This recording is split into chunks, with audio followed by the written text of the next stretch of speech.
For this model, we've used paper cutouts to represent our actors. Our story centers around 3 knights in search of a book, and a young girl dragged on the ground.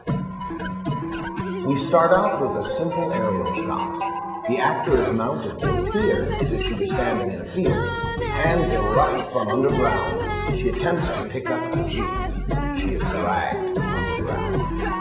The bugs and actor are carried by unseen operators beneath. The portions of the set that represent dirt are 6 feet off the ground. The spaces between create the illusion of tunnels. The actors are mounted on a track. When they move their feet, the crew slides them down the track. The birds are actually puppets, chirping warnings to the unsuspecting knights unaware of the danger ahead. We jump down to the girl and the ferryman, who seems to push her along as he walks on the surface of the water. This is where we use the reflection technique. We follow the reflection down into deep waters where we meet several fishermen. The giant sea snake the reflection meets is a magnetic puppet operated from beneath corrugated plastic or any thin, sturdy material that will allow for magnetic conductivity. The reflection makes her way up to the bottom where we meet the first Bunraku puppet, a leviathan. It happily eats the reflection.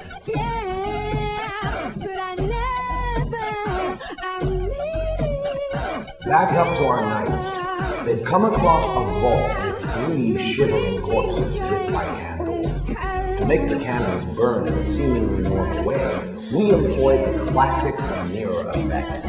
Here we have another omen for our knights. Our girl, meanwhile, is checking out a cavern with the flashlight wedge. A similar effect is gained through the use of a black surface with a hole cut into it to simulate a searchlight, which reveals a monster. Our knights meet up with 3 ghosts in the heavens, who give them the book they seek. The only problem is that it's locked. These are our actors on casters. The shot alternates between moving the set, in this case the ground, in relation to the actors, and the actors using the wheels on their backs for mobility. The book and the frustration of the lock heats up the tensions between the knights, resulting in the death of one of their members, the one who possesses the book.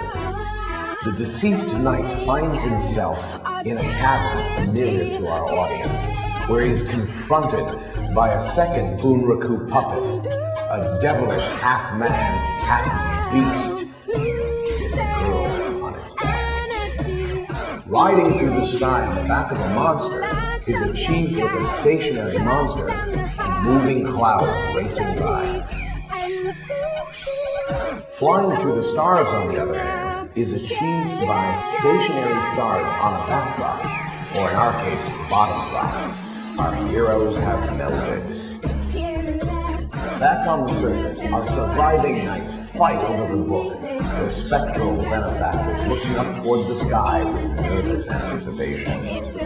Our girl, the knight, and the monster, now fully morphed, appear as an angel decorated by rings on strings.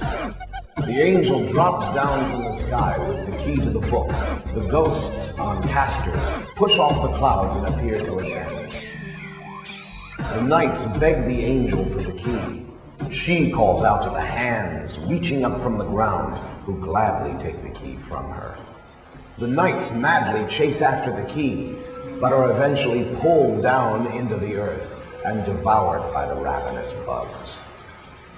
The People's Art Studio would like to thank you for your time and consideration.